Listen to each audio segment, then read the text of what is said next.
నమస్తే SDV news కు స్వాగతం. నేను సుధా. బులెటిన్ లో ముందుగా హెడ్లైన్స్. కేంద్ర బడ్జెట్ లో ఏపీకి మరోసారి మొండి చెయ్యి. 9 ప్రాధాన్యత అంశాలను బడ్జెట్ లో పొందుపరిచామన్న ఆర్థిక మంత్రి నిర్మలా సీతారామన్. ప్రజా సంక్షేమమే లక్ష్యంగా పాలన సాగిస్తున్నాం. అన్నమయ్య జిల్లాలో లబ్ధిదారులకు పింఛన్లు పంపిణీ చేసిన ముఖ్యమంత్రి చంద్రబాబు. గిరిజన సంస్కృతి సంప్రదాయాలకు అద్దం పడుతున్న అరకు చలి ఉత్సవాలు. మడగడ వ్యూ పాయింట్ లో ఆకట్టుకున్న దింసా నృత్యం. సింహాంచలేసుని దర్శించుకున్న విదేశీ భక్తులు. ఆలయ విశిష్టతను వివరించిన దేవస్థానం అధికారులు. కేంద్ర బడ్జెట్ లో ఏపీకి మరోసారి మొండి చెయ్య కనిపించింది. రాష్ట్ర హామీలపై ఆర్థిక శాఖ మంత్రి నిర్మలా సీతారామన్ ప్రస్తావించకపోవడం తీవ్ర అసంతృప్తిని మిగిల్చింది. నిర్మలా సీతారామన్ 2025-26 ఆర్థిక సంవత్సరానికి 50,65,345 కోట్లతో బడ్జెట్ ను పార్లమెంట్ లో ప్రవేశపెట్టారు. రెవెన్యూ వసూళ్లు 34,20,409 కోట్లుగా చూపించారు. మూలధనం వసూళ్లను 16,44,936 కోట్లుగా చూపారు. అప్పులు ఇతర వసూళ్లు 15,68,936 కోట్లుగా చూపించారు. 77 నిమిషాల పాటు కేంద్ర మంత్రి నిర్మలా సీతారామన్ ప్రసంగం సాగింది. దేశమంటే మట్టి కాదోయ్, దేశమంటే మనుషులోయ్ అన్న గురజాడ గేయంతో బడ్జెట్ ప్రసంగాన్ని ప్రారంభించారు. మధ్యతరగతి వేతన జీవులకు సీతారామన్ శుభవార్త చెప్పారు. 12 లక్షలు ఆదాయం వరకు ఎలాంటి ఇన్కమ్ ట్యాక్స్ చెల్లించాల్సిన అవసరం లేదని ప్రకటించారు. క్యాన్సర్ మందులు, ఎలక్ట్రిక్ వాహనాలు, లెదర్ ఉత్పత్తులు, మొబైల్స్, టీవీలు, వైద్య పరికరాలు తదితర వాటిపై ధరలు తగ్గనున్నాయి. సిగరెట్లు, ఫ్లాట్ ప్యానెల్ డిస్ప్లే తదితర ధరలు పెరగనున్నాయి. బడ్జెట్లో 9 ప్రాధాన్యత అంశాలను చేరుస్తూ కేటాయింపులు చేశారు. పేదలు, రైతులు, యువత, మహిళల అభ్యున్నతే లక్ష్యంగా కేంద్ర బడ్జెట్ను రూపొందించామని కేంద్ర మంత్రి తెలిపారు. 2.66 లక్షల కోట్లతో గ్రామాలకు పట్టం కడుతున్నామని, ఉపాధి నైపుణ్యాభివృద్ధికి 2 లక్షల కోట్లు కేటాయిస్తున్నామని వివరించారు.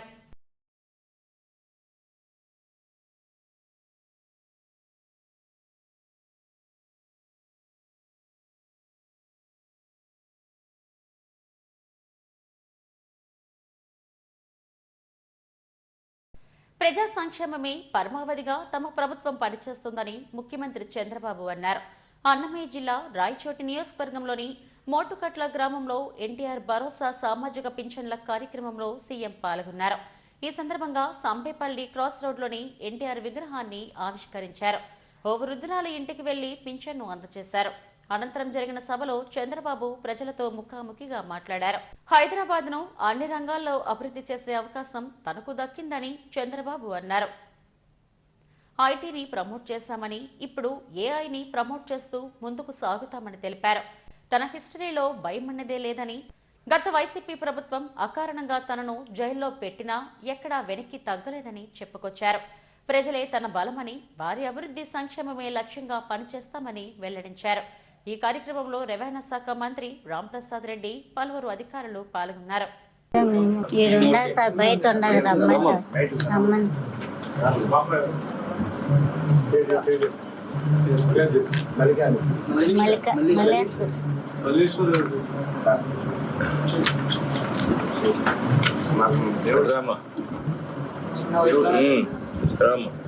ఎంతమంది పిల్లలమ్మా నీకు?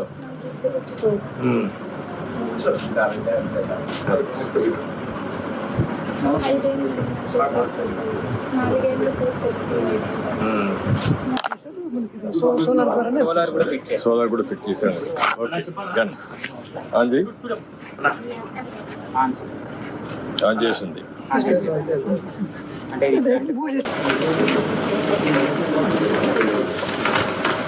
పట్టుకో, అర్జుడు.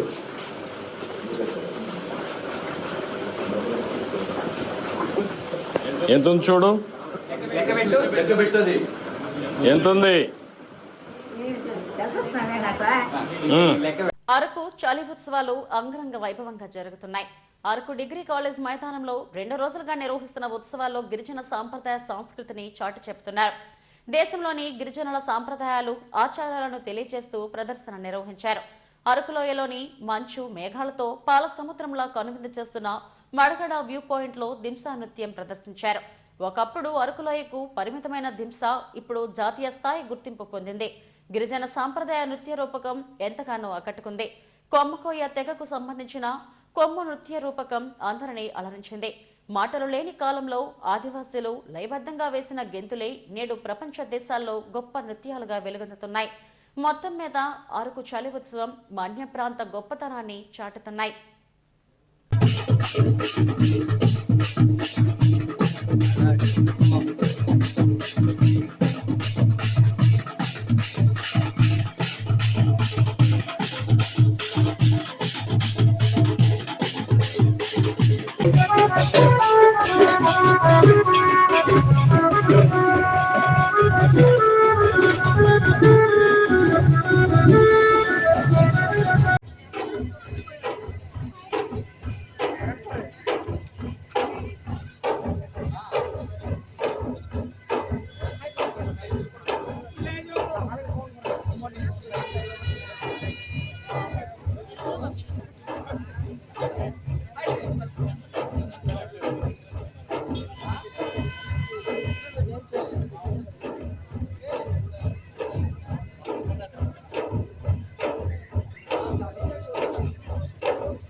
ఉత్తరాంధ్ర జిల్లాల ఆరాధ్య దైవం సింహాచలం వరాహలక్ష్మి నరసింహస్వామిని కీర్తి ప్రతిష్టలు దేశం నలుమూలలా విరాజిల్లుతుంది.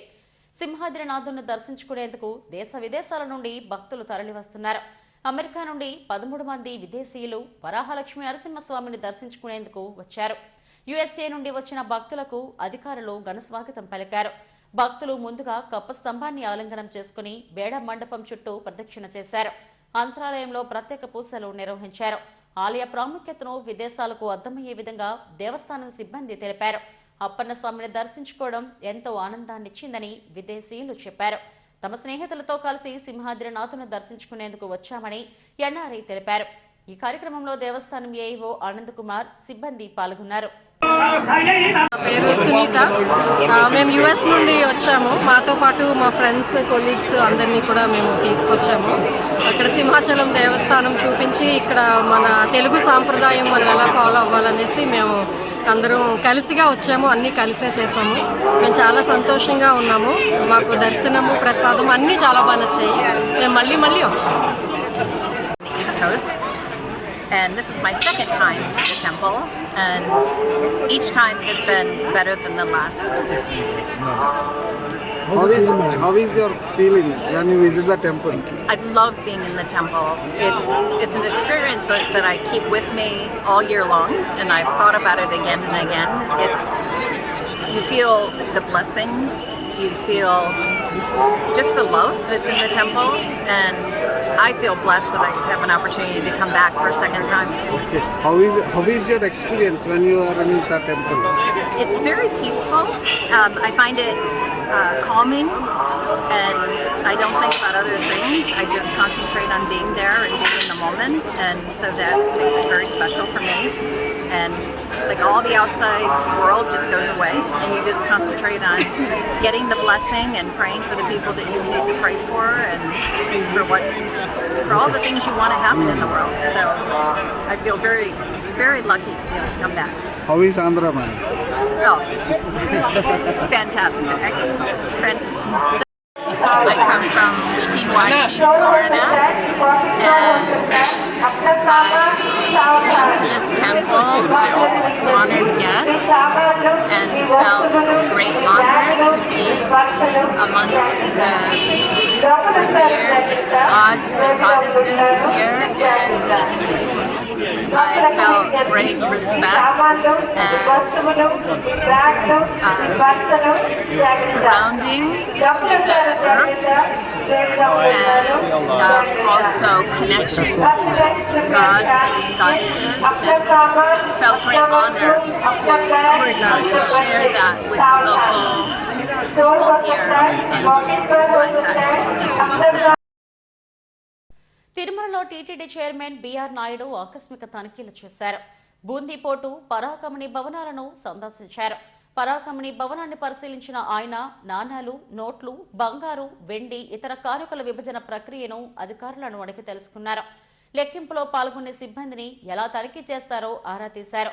సీసీటీవీ నిఘా, భద్రతా ఏర్పాట్లు పగడ్బందీగా ఉండాలని ఆదేశించారు.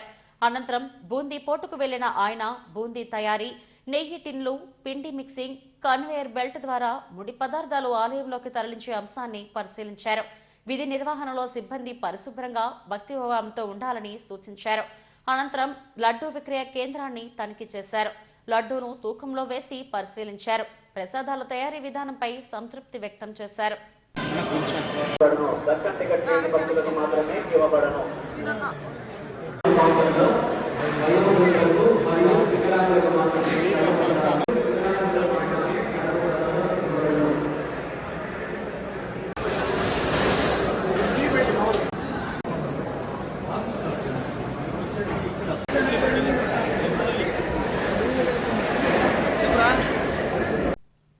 అంతరించిపోతున్న కళలను కాపాడుకోవాల్సిన బాధ్యత ప్రతి ఒక్కరిపై ఉందని మాజీ డిప్యూటీ మేయర్ దాడి సత్యనారాయణ అన్నారు. పౌర గ్రంథాలయంలో తప్పెటగుళ్లు, మాగుండ చప్పుడు షార్ట్ ఫిలింను ప్రదర్శించారు. దేశంలోని ఎక్కడా లేని కళలు మన రాష్ట్రంలో ఉన్నాయని షార్ట్ ఫిలిం నిర్మాత కోలా రవిశంకర్ అన్నారు. భవిష్యత్ తరానికి మన కళల ప్రాముఖ్యతను తెలియజెప్పే విధంగా చిత్రాన్ని రూపొందించామని తెలిపారు. ఈ సందర్భంగా కళాకారులు ఏర్పాటు చేసిన తప్పెటగుళ్లు ప్రదర్శన ఆకట్టుకుంది. ఏదైతే కళలు కనుమరుగవుతున్న ఆ కళలన్నీ కూడా ప్రజల ముందుకు తీసుకొచ్చే విధంగా రాష్ట్ర ప్రభుత్వం కృషి చేయాలని, అలాగే కేంద్ర ప్రభుత్వం కూడా కళల కోసం నిధులు కేటాయించాలని చెప్పి ఈ సందర్భంగా కోరుతున్నా. అదే కాకుండా ఈవేళ సినీ పరిశ్రమ, ప్రజలు ఎంతోమంది ఆకర్షించుకున్నటువంటి సినీ పరిశ్రమ సినిమాలు తీస్తున్నారు. నేనైతే మళ్ళీ ఇంకో సందర్భంగా కోరేది, ప్రతి సినిమాలో కూడా ఒక సినిమాలో ఒక రకమైన కళని పెట్టి దాని గురించి ఆ సినిమాలో ఒక 5 నిమిషాలు 10 నిమిషాలు ప్రజలందరికీ తెలిసే విధంగా చేసినట్టయితే ఇది కళలు బ్రతుకుతాయి. మన భారతదేశం, ఆంధ్రప్రదేశ్ చాలా సంస్కృతి సాంప్రదాయాలు ప్రపంచానికి వెళ్తాయి. మన అదృష్టం ఏంటంటే ఇలాంటి కళలు మన దగ్గర, మన ఆంధ్రప్రదేశ్లో తప్పితే భారతదేశంలో కొన్ని రాష్ట్రాల్లో ఉండొచ్చు, కానీ ప్రపంచంలో ఎక్కడ కూడా లేవు. ఇవి మన భారతదేశానికి ఒక మంచి పేరు ప్రఖ్యాతులు తెచ్చేటటువంటి కావున మరి ఇలాంటి కళను బ్రతికించాలని కేంద్ర రాష్ట్ర ప్రభుత్వాలు కోరుతూ, మరి నా సోదరుడు కోలా రవిశంకర్ ఓ మంచి వ్యక్తి, కళలు బ్రతికించాలంటే ఒక దృక్పథం అయితే ఎంతోమంది కళాకారులకి ఆర్థికంగా చేయూతిస్తుంటాడు, దైవ కార్యక్రమాలకు డొనేషన్లు ఇస్తుంటాడు, అన్న సంతర్పణలు చేస్తూ ఉంటాడు. తను సంపాదించిన దాంట్లో నేను రూపాయి సంపాదిస్తే ₹10 ప్రజల కోసం, పేదవాళ్ళ కోసం వెచ్చించేటటువంటి రవిశంకర్ ఇలాంటి మంచి కార్యక్రమంతో చేసినందుకు, ఇలాంటి తప్పెటగుళ్ళు అనేటువంటి దాన్ని కళని బయట తీసుకొచ్చిన వారిని అభినందిస్తూ, ఇంకా రాబోయే రోజుల్లో ఇంకా మంచి కార్యక్రమాలు చేసే విధంగా ఆయన ఆరోగ్యాలతో మరి వ్యాపారంలో కూడా ముందుకు వెళ్ళి ఇలాంటి కళ బతికించడానికి విధంగా మరి మా భగవంతుడు తిరుపతి వెంకటేశ్వర స్వామి మన వెలువేల్పు ఆయన్ని, ఆయన కుటుంబాన్ని, ఆయన సంస్థని, తన డ్రీమ్ సెల్స్ సంస్థను కూడా దీవించి ముందుకు తీసుకెళ్లే విధంగా చేయాలని చెప్పి కోరుతూ మీ అందరి దగ్గర సెలవు తీసుకుంటున్నా. నమస్తే. థ్యాంక్స్ అన్నయ్య. నా పేరు రవిశంకర్, డ్రీమ్ షెల్టర్ ఎండీని. నాకు మన ప్రాచీన కళలంటే చాలా ఇష్టం. అవి అంతరించిపోతున్నాయని మనకి తోచిన ఉడత సహాయం వాళ్ళకి చేస్తూ ఈ కళని ప్రపంచానికి తెలియజేయాలని ఈరోజు వరల్డ్ వైడ్గా ఆన్లైన్లో ఓపెనింగ్ అయ్యింది. మొత్తం US అంతా, ఆస్ట్రేలియా, ఆల్ తెలుగు అసోసియేషన్స్కి ఇవి ఫార్వర్డ్ అయ్యాయి. ప్రపంచవ్యాప్తంగా తప్పిడిగుళ్ళు అంటే ఏంటో తెలియాలని నా ఉద్దేశంతో ఈ సినిమా తీశాను. ఇంకా చాలా చాలా ప్లాన్స్ ఉన్నాయి. రానున్న కాలంలో ఈ డ్రీమ్ షెల్టర్ అనేక సోషల్ వర్క్స్, అనేక కళాకారులకు సన్మానం చేయాలని కోరుకుంటున్నాను. జీవీఎంసీ కాంట్రాక్ట్ కార్మికులకు రిటైర్మెంట్ వయసు 62 సంవత్సరాల వరకు కొనసాగించాలంటూ కాంట్రాక్ట్ వర్కర్స్ యూనియన్ CITU ఆధ్వర్యంలో ధర్నా నిర్వహించారు. జీవీఎంసీ గాంధీ విగ్రహం వద్ద యూనియన్ గౌరవ అధ్యక్షుడు పి వెంకటరెడ్డి ఆధ్వర్యంలో నిర్వహించిన ధర్నాలో నాణ్యమైన సమస్యలను పరిష్కరించాలని నినాదాలు చేశారు. రిటైర్మెంట్ వయసును 62 ఏళ్లకు కొనసాగించేలా స్టాండింగ్ కమిటీలో ఎజెండాగా పెట్టి అమలు చేయాలని వెంకటరెడ్డి డిమాండ్ చేశారు. పారిశుద్ధ్యం, నీటి సరఫరా, ఇంజనీరింగ్ విభాగాల్లో 7,500 మందిని కొనసాగిస్తూ వచ్చారని అన్నారు. కాంట్రాక్ట్, అవుట్సోర్సింగ్ కార్మికులకు ఎక్కడా రిటైర్మెంట్ వయసు నిర్ధారించలేదని చెప్పారు. కాబట్టి కేవలం పారిశుద్ధ్యం అన్నది మెయిన్ రోడ్లోనూ NS5లోనూ శుభ్రంగా అద్దంలా చేస్తున్నారు. 9:30-10 గంటల వరకు మెయిన్ రోడ్లే తుడిస్తే మరి కార్మికులు గల్లీలోకి వెళ్ళి చెత్తను ఎత్తడం అని అన్నది, అలాగే ఈ కాలనీలో చెత్త ఎత్తడం అని అన్నది తొడవడం అనేది ఎలా సాధ్యమవుతుంది? అందుకని ఈ యొక్క రోగాలన్నీ కూడా వస్తున్నాయి. దీన్ని దృష్టిలో పెట్టుకోవాలని చెప్పేసి మేము కోరుతున్నాం. ఇప్పటికే సిబ్బంది అని అన్నది జనాభా పెరుగుదల, విస్తీర్ణం పెరుగుదల ఆధారంగా సిబ్బందిని కూడా పెంచాలి. కానీ పెంచకుండా ఉన్న కార్మికుల్ని ఇతర డిపార్ట్మెంట్లకి సేవలకు ఉపయోగించుకొని ఉన్న వాళ్ళని ఇప్పుడు అర్థాంతరంగా నిలుపుదల చేసి ఈ పని ఎవరు చేస్తారు. కాబట్టి ఇంతవరకు మేము సిఐటి యూనియన్గా టీబీఎంసీకి అన్ని రకాలుగా సహకరిస్తున్నాం. ఆ కార్మికులు ఇతర చోట్ల వినియోగించుకున్నా కదా సరే మేము వాళ్ళని హానర్ చేశాం. కానీ ఈరోజు మాత్రం కార్మికుల్ని నడి రోడ్డు మీద పెట్టడం వల్ల మేము ఆ యొక్క ఎవరైతే లోడర్గా వెళ్ళారో, ఇతర విభాగాల్లో ఎవరైతే పనిచేస్తున్నారో వాళ్ళందరినీ కూడా వెనక్కి తీసుకురావడానికి మాత్రం మేము చేస్తాము, వెనక రప్పిస్తాము. ఆ విధంగా ఏమైనా పారిశుద్ధ్యం అన్నది దెబ్బతింటే, అలాగే నీటి సరఫరాలో విభాగంలో ఏమైనా సేవలు, ప్రజల తాలూకు సేవలకి ఆటంకం ఏర్పడితే అది పూర్తి బాధ్యత అధికారులు తప్ప, ప్రభుత్వం తప్ప మరొకటి కాదు. సహకార బ్యాంకుల్లో పనిచేయడాన్ని ప్రతి ఉద్యోగి గౌరవంగా భావించాలని విశాఖపట్నం కోఆపరేటివ్ బ్యాంక్ లిమిటెడ్ మాజీ సీఈఓ పివి నరసింహమూర్తి అన్నారు. సీఈఓగా ఆయన పదవి విరమణ చేసిన సందర్భంగా నగరంలోని ఓ ఫంక్షన్ హాల్లో అభినందన సభ నిర్వహించారు. ఈ సందర్భంగా ఆయన మాట్లాడుతూ సహకార రంగం మెరుగైన సమాజానికి దోహదపడుతుందని, ఈ నేపథ్యంలో కోఆపరేటివ్ బ్యాంకుల్లో పనిచేయడాన్ని గర్వంగా భావించాలన్నారు. మారుతున్న సాంకేతిక పరిజ్ఞానంపై అవగాహన పెంచుకోవడం ద్వారా వృత్తిరీత్యా సఫలీకృతం కాగలమన్నారు. తాను సాధించిన విజయానికి ప్రస్తుత చైర్మన్ రాఘవేంద్రరావు, డైరెక్టర్లు, సిబ్బంది సహకారమే కారణమన్నారు. వీసీబీ పూర్వ చైర్మన్ మానం ఆంజనేయులు, చైర్మన్ రాఘవేంద్రరావులు మాట్లాడుతూ నరసింహమూర్తి మున్ముందు బ్యాంక్ డైరెక్టర్గా కూడా సేవలందించాలన్నారు. పేదలు, సామాన్యులు డిపాజిట్లదారులుగా ఉన్న కోఆపరేటివ్ బ్యాంకుల అభివృద్ధికి అందరూ బాధ్యతగా పనిచేయాలన్నారు. కార్యక్రమంలో డైరెక్టర్లు స్టాలిన్, సత్యనారాయణమూర్తి, ఆదినారాయణ శాస్త్రి తదితరులు పాల్గొన్నారు. నాగరాజు గారు ప్రత్యేకమైన అభిమానంతో, సిఫార్సులతో నాకు ఉద్యోగానికి సిఫార్సు చేయడం జరిగింది. అయితే ఆ సిఫార్సుని ఆమోదించి కనీసం నన్ను చూడకుండా కూడా నాకు ఉద్యోగం ఇచ్చిన ఆంజనేయ గారికి ఇప్పుడే కాదు, జన్మతః ఉంటే మరీ జరగకుండా కూడా రుణపడి ఉంటారని కూడా తెలియజేస్తున్నాను.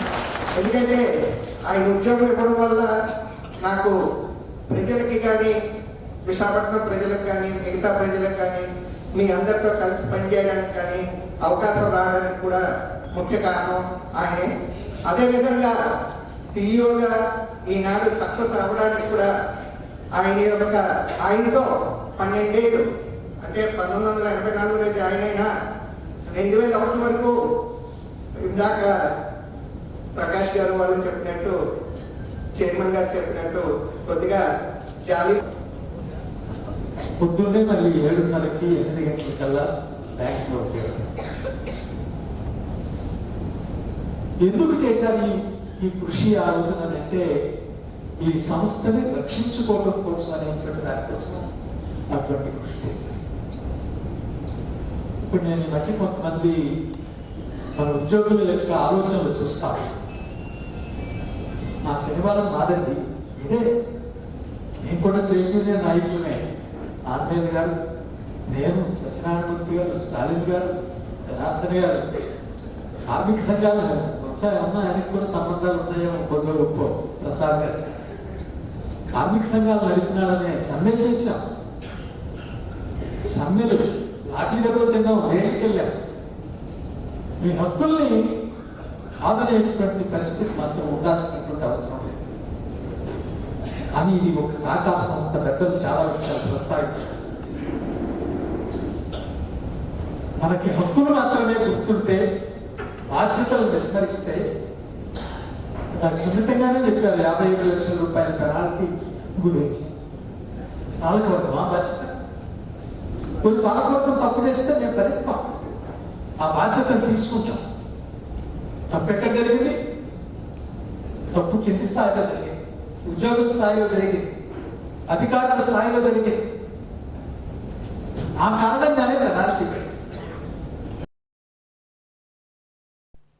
హెడ్లైన్స్ మరోసారి. కేంద్ర బడ్జెట్లో ఏపీకి మరోసారి మొండి చెయ్యి. 9 ప్రాధాన్యత అంశాలను బడ్జెట్లో పొందుపరిచామన్న ఆర్థిక మంత్రి నిర్మలా సీతారామన్.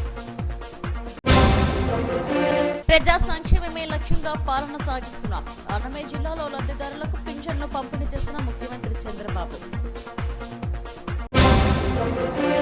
గిరిజన సంస్కృతి సంప్రదాయాలకు అద్దం పడుతున్న అరకు చలి ఉత్సవాలు. మడగడ వ్యూ పాయింట్ లో ఆకట్టుకున్న దింసా నృత్యం. సింహంచలేసుని దర్శించుకున్న విదేశీ భక్తులు. ఆలయ విశిష్టతను వివరించిన దేవస్థానం అధికారులు. ఇవి ఇప్పటి వరకు ఉన్న బులెటిన్ అప్డేట్స్. మరిన్ని వార్తా విశేషాల కోసం చూస్తూనే ఉండండి STV న్యూస్. నమస్తే.